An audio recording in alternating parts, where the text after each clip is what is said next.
C'est à l'aéroport international Hassan Djamouz que la délégation officielle de la Banque mondiale, conduite par le vice-président Région Afrique, Hafiz Ghanem, a reçu tous les honneurs dus à son rang.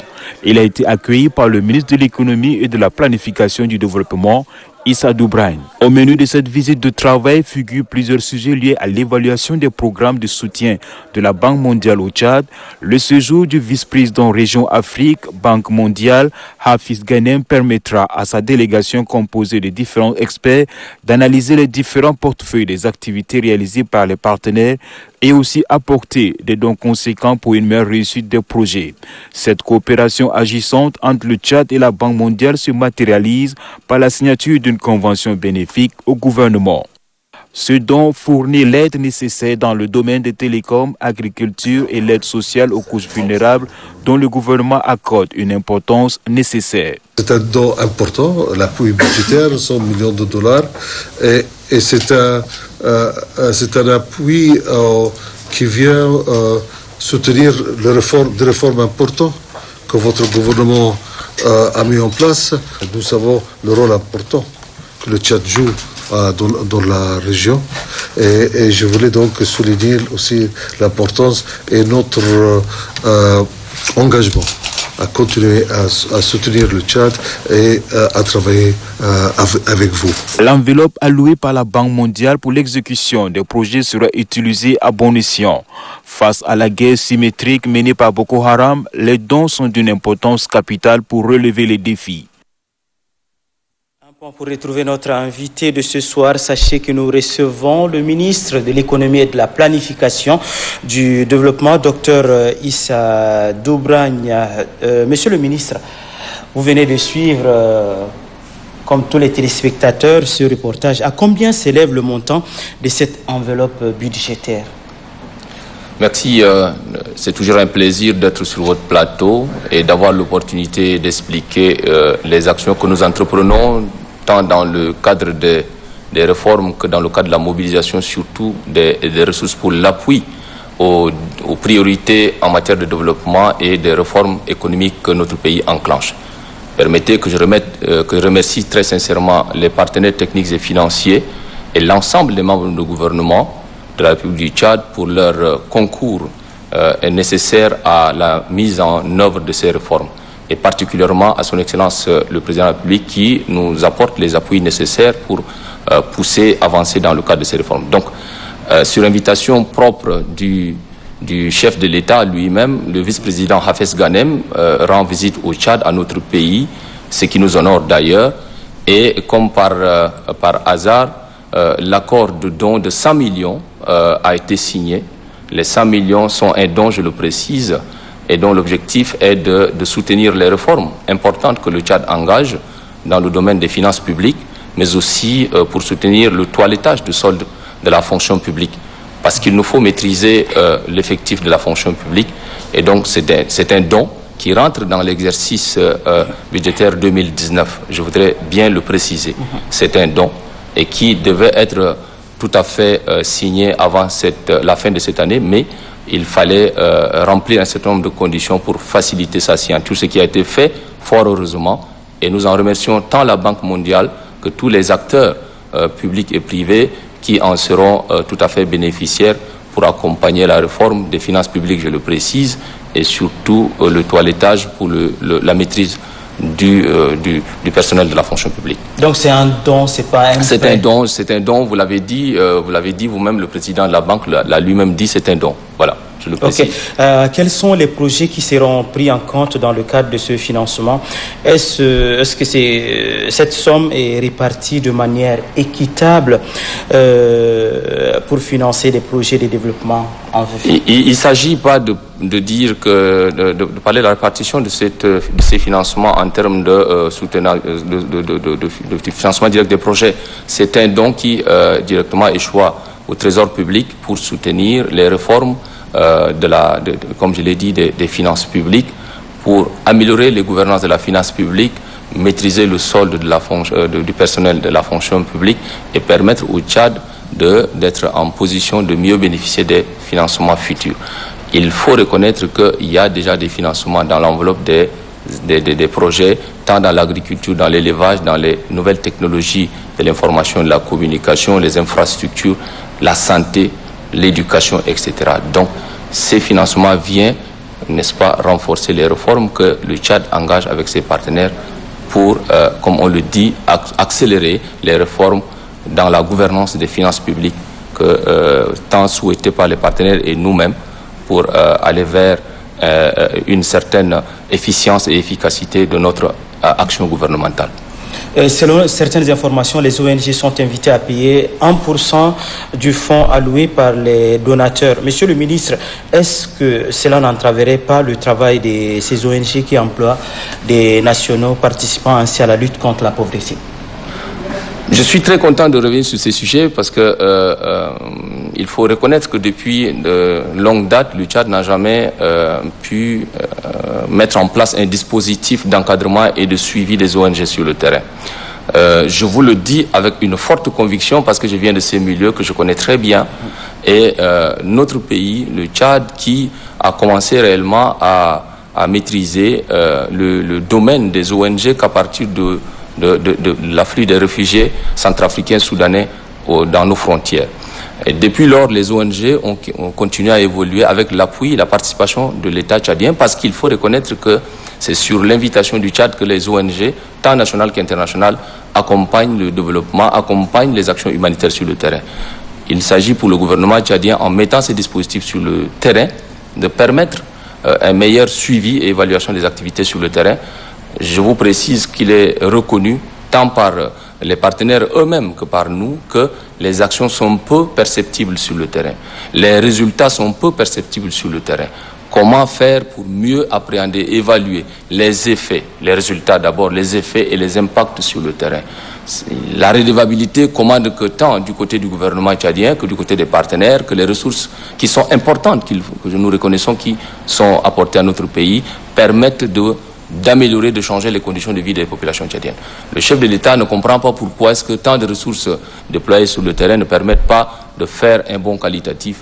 Les questions nous sont souvent posées et nous avons décidé, avec les partenaires que je remercie, que je salue, de mettre en place un dispositif d'un meilleur contrôle, de la structuration du suivi, évaluation sur le terrain et de financer ces suivis, évaluations, tant du côté de l'État, du côté des partenaires, pour que la redevabilité soit, n'est-ce pas, une donne qui s'impose au Tchad en tant que pays, mais aussi aux partenaires, et de rendre compte aux donateurs, mais aussi de rendre compte aux populations pour lesquelles nous prenons des décisions et pour lesquelles nous avons mis en place l'aide publique ou du moins l'accompagnement en tant que tel.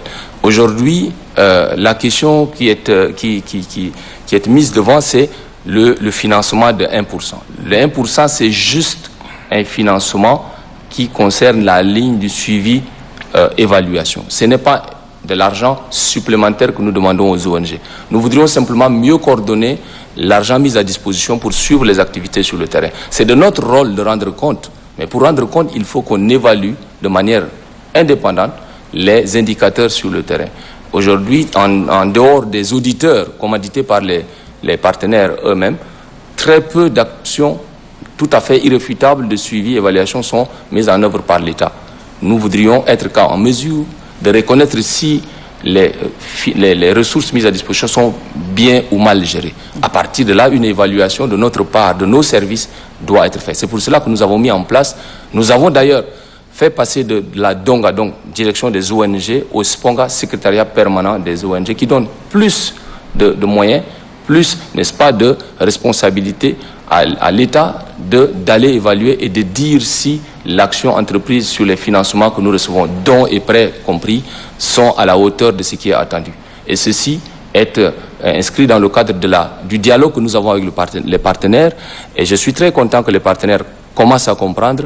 Nous avons le COPIL, le comité de pilotage, le 30 de ces mois, le 30 janvier, avec les partenaires pour consolider, n'est-ce pas, cette question de suivi et évaluation. Et je suis très heureux de vous dire qu'il y avait beaucoup de confusion, faible communication, il y avait même pratiquement un braquage sur cette disposition d'aller de l'avant, mais nous vous confirmons que nous avons un bon dialogue et je voudrais profiter de votre plateau pour remercier les partenaires qui comprennent qu'il est très loisible et d'ailleurs même important pour le Tchad d'assainir ces milieux des ONG pour permettre aux vraies ONG, aux vrais partenaires qui veulent accompagner le Tchad dans la quête de son développement, n'est-ce pas, d'être responsable entièrement des indicateurs et non d'être responsable à défaut. Et c'est ça notre responsabilité. Monsieur le ministre, depuis un certain temps, l'on ne fait plus l'état de l'évolution du programme national de développement. Quels sont les freins qui entravent ce programme? Je voudrais pas vous couper. On vient de rendre public le rapport. Le dernier rapport a été, et avec vos envoyés spéciaux, n'est-ce pas, nous avons présenté le rapport. Nous avons aussi présenté les agrégats, du moins les difficultés qui entravent la mobilisation des ressources dans le cadre du plan national de développement. Difficultés, entre autres, en partie qui sont résolues grâce aux études de faisabilité, tant du secteur public que du secteur privé. Je rappelle que les 20 milliards annoncés à Paris en 2017, 60% vont pour le secteur privé. Et le secteur privé tchadien, comme vous le savez, a encore du chemin à faire et nous essayons de l'appuyer, tout le gouvernement avec l'appui du chef de l'État, d'appuyer la structuration du secteur privé. Et aujourd'hui, je peux vous assurer que l'arrivée au Tchad de la SFI, donc la Société financière internationale, va concourir à faciliter, n'est-ce pas, l'arrimage, du moins la connexion du secteur privé tchadien au financement dont il a besoin pour, n'est-ce pas, les investissements Et il faut reconnaître que le secteur privé est le meilleur partenaire du Tchad tant dans la création des opportunités que de l'emploi. Si le secteur privé ne mobilise pas des financements, s'il ne crée pas de l'emploi, vous ne pourrez pas à la fonction publique aspirer tout le monde. Et l'arrivée du vice-président de la Banque mondiale au Tchad concourait à présenter au Tchad les nouvelles opportunités, parce que je vous informe que nous serons en juin 2020 à la fin de IDA 18. IDA 18 qui est un cycle de 3 ans d'un portefeuille de la Banque mondiale qui appuie des pays fragiles comme le Tchad en matière de dons. Et nous avons fait l'évaluation avec le vice-président de la Banque mondiale des progrès accomplis dans IDA 18. Et à partir de juillet 2020, IDA 19 va commencer, qui va voir passer l'enveloppe de 45 milliards de dollars à 53 milliards de dollars, avec particulièrement 7 milliards pour la zone du Sahel, pour le financement. Le Tchad peut voir doubler ses ressources partant de 500 millions actuellement à près d'1 milliard pour financer spécifiquement le secteur de l'énergie. Et je vous informe que le secteur de l'énergie aujourd'hui, le taux de couverture pour notre pays, de manière disparate, est de 8%.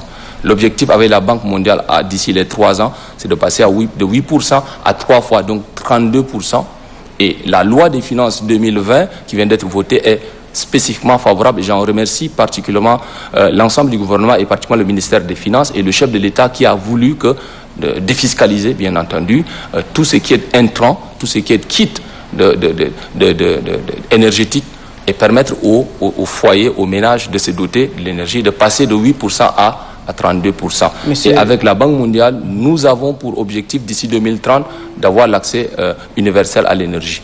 Il y a eu le domaine des infrastructures. Et je vous informe avec beaucoup de joie d'ailleurs que la Banque appuie la Banque mondiale, oui, appuie, n'est-ce pas, les investissements dans les infrastructures routières. J'en veux pour preuve le corridor, bientôt le corridor N'Djamena, Gelendeng, Bongor, Mundu et Koutere peut faire l'effet tout à fait d'une réhabilitation, sans oublier bientôt le pont sur le Logone et, entre Bongor et Yagua que le chef de l'État aura l'honneur lui-même d'aller inaugurer. Monsieur le ministre, la rigueur de la Banque mondiale dans la gestion du fonds d'intérêt public est là. Donc, disposez-vous des mécanismes de suivi de ce fonds mis à la disposition pour soutenir la politique gouvernementale de façon transparente? Mais bien sûr, nous vous disons qu'aujourd'hui, tous les efforts, et d'ailleurs les 100 millions que je venais de vous annoncer et que tout le monde a vu, dont tout le monde a vu la signature, concourent, comme pour les autres appuis budgétaires de l'Union européenne, de la Banque africaine de développement, à soutenir les réformes douloureuses, certes, mais des réformes nécessaires pour que le Tchad assainisse les finances publiques, le Tchad assainisse la gestion, la gouvernance, pour permettre l'efficacité, l'efficience et de délivrer un service de qualité aux populations. Ceci est un engagement du gouvernement et ce sont des instructions que le chef de l'État suit lui-même personnellement. Et je vous assure qu'aujourd'hui, nous avons, pour augmenter les ressources du Tchad partant de 400-500 millions vers 1 milliard, Et ce qui est favorable, c'est que le IDA 19 nous offrira ces possibilités, c'est qu'il faut que nous puissions remplir obligatoirement un certain nombre de dispositions que les réformes commandent. Ces réformes transversales vont bientôt engager l'État dans sa globalité et en mode appui budgétaire que nous allons négocier en avril 2020 pour permettre qu'un suivi à travers le CPIA avec la Banque mondiale, avec l'ensemble des secteurs concernés, partant du ministère du Plan, du ministère des Finances, ministère de la Justice, ministère du Commerce, etc., et les acteurs privés, à faire que, n'est-ce pas, le climat des affaires au Tchad, l'environnement des investissements au Tchad favorise l'augmentation de ces investissements. Et la Banque mondiale reconnaît les efforts du Tchad. Nous sommes passés en 2018 du taux de décaissement, d'absorption, comme on le dit, de moins de 20% à aujourd'hui 28% en 2019. Nous visons, n'est-ce pas, 50% s'il plaît à Dieu, en 2020, parce que nous sommes en train d'évaluer avec au sein du gouvernement, dans les réformes du marché, le code de marché public, sur comment est-ce que nous pouvons exceptionnellement permettre que les investissements extérieurs puissent augmenter le seuil de signature et permettre l'absorption des ressources dont nous avons, qui sont à notre disposition pour permettre d'élever le score du Tchad élevé qui permettent aussi d'accéder à de meilleures ressources encore. Et ce sont des choses possibles. En tout cas, moi, je suis optimiste. Mon optimisme devrait me commander de m'assurer, avec l'ensemble des membres du gouvernement et sous la houlette du chef de l'État, de pousser dans la direction des réformes et de nous assurer que ces réformes doivent à terme avoir comme vertu de permettre au Tchad de maîtriser ses ressources, de permettre au Tchad d'investir dans les secteurs prioritaires, des investissements tels que dans le capital humain, parce qu'il faut de la formation, dans le secteur de l'énergie. Je vous ai déjà dit que sans énergie, vous ne pouvez rien faire. Dans le secteur des infrastructures, il faut des infrastructures pour nous projeter dans le temps, pour mitiguer, n'est-ce pas, cette distance, n'est-ce pas, ces doublements, cet enclavement qui ne nous permet pas à nous de nous projeter et qui rend très cher le coût de vie dans notre pays. Monsieur le ministre, nous sommes à la fin du tout premier mois de l'année 2020. Comment se porte votre ministère? Merci. Moi, mon ministère, il se porte bien, même si, comme je le sens, vous voudriez dire qu'on a eu un certain nombre de difficultés à la fin de cette année 2020, l'année qui s'est déroulée. Mais écoutez, moi, je pense plutôt que ces difficultés nous ont permis de faire, n'est-ce pas, une évaluation interne au sein du ministère et de nous fixer le cap et de tirer des leçons pour mieux nous projeter. Et donc, je puis vous dire que l'année 2019 est partie avec son lot de résultats positifs et négatifs, mais nous sommes sereins pour que 2020 permette au Tchad, surtout dans la mobilisation des ressources extérieures, surtout dans la mobilisation particulièrement pour le plan national de développement, de lancer des grands chantiers, comme je l'ai dit, dans l'énergie, dans les infrastructures, dans le capital humain, dans le développement rural, dans les réformes pour permettre à notre pays de changer aussi de cap. Je vais vous dire quelque chose d'important, c'est que le Tchad aujourd'hui, en Afrique centrale, fait figure d'un pays de réforme et qui montre l'exemple. Et aujourd'hui, ce n'est pas que moi qui le dis, les institutions multilatérales le reconnaissent et nous pouvons à terme mobiliser des ressources propres à notre pays, mais aussi espérer mobiliser des réformes, n'est-ce pas, des ressources disponibles dans les portefeuilles sous-régionales. La CBLT est une opportunité de mobiliser des ressources supplémentaires, le Sahel est une opportunité de mobiliser des ressources supplémentaires, il en est de même de la CEMAC. Ainsi, nous pourrions espérer nous connecter aux enveloppes, n'est-ce pas, sous-régionales pour construire des routes, n'est-ce pas, sous-régionales du Tchad vers la Centrafrique, du Tchad vers le Cameroun. L'exemple du pont que nous allons poser, dont le chef de l'État lui-même va poser, si l'agenda le lui permet, la pose de la pierre, de la construction d'ici février. Nous avons aussi vers le Niger des investissements importants, tant dans le domaine des ICT. L'économie numérique est une possibilité pour le Tchad de multiplier, de créer de l'emploi, surtout en direction de la jeunesse, parce que c'est le seul secteur à fort taux de création d'emplois et surtout en faveur de la jeunesse. Et le Tchad, avec le partenaire chinois, un investissement de la Chine, va bientôt inaugurer un important projet pour valoriser les 3 fibres optiques qui vont tant dans la direction du Niger pour l'Algérie, tant dans la direction du Soudan et par le Cameroun, et qui fera du Tchad le hub, n'est-ce pas, en matière numérique, certainement qui baissera le coût de la téléphonie, le coût d'accès à Internet et faciliter tout ce qui a comme création, possibilité d'investissement et même, pourquoi pas, en matière de transport aérien. Nous espérons aussi des investissements dans ces domaines pour que notre pays, à partir de 2020, je le répète, à partir de cette année 2020, nous pensons qu'il est possible, n'est-ce pas, de relancer tout ce qu'il y a comme investissement. Vous avez vu même que les chantiers vont bientôt être relancés grâce à l'apurement, la politique d'apurement de la dette publique soutenue par le chef d'État lui-même et que pilote le ministère des Finances. Si nous payons notre dette, et comme on le dit d'ailleurs, qui paye sa dette, n'est-ce pas, est un meilleur partenaire, nous espérons que 2020 permettra à notre pays de se présenter autrement. Je n'oublie pas de vous annoncer que nous sommes aussi en train de préparer, et pour la première fois, un important recensement général de la population et de l'habitat. Justement, j'allais vous poser, les bailleurs de fonds avant d'investir dans un pays, ils ont besoin de données fiables. À quand le recensement général de l'habitat? L'habitat, l'urbanisme est couplé à l'agriculture. Vous voudriez dire, je puis vous dire que la réforme de l'appareil statistique voulue par le chef de l'État lui-même rentre dans le cadre de la qualification que le Tchad doit avoir de ces données. Vous n'avez pas de bonnes données, vous n'êtes pas présentable, tout simplement. On se plaint souvent d'être mal placé, doing business. Nous sommes dans le peloton derrière tout le monde, comme on le dit. À tout point de vue, il faut que nous puissions être responsables des données. Et c'est dans ce cadre que nous avons initié. Et j'en suis très fier, la réforme de l'appareil statistique. Aujourd'hui, l'INSET est une institution en position, avec l'appui des partenaires, je le reconnais, et l'investissement public, de mieux gérer la gouvernance de nos données statistiques. Bientôt, le Conseil national de statistique va être fonctionnel, le Fonds national de développement statistique va être structuré, mis en exergue avec l'appui des partenaires. L'école nationale de statistique et d'informatique appliquée permettra aux jeunes Tchadiens d'être formés et de combler le gap, surtout, n'est-ce pas, en matière de suivi et de collecte des données et de leur traitement et de leur diffusion. Donc, le recensement général s'inscrit dans ces cadres-là.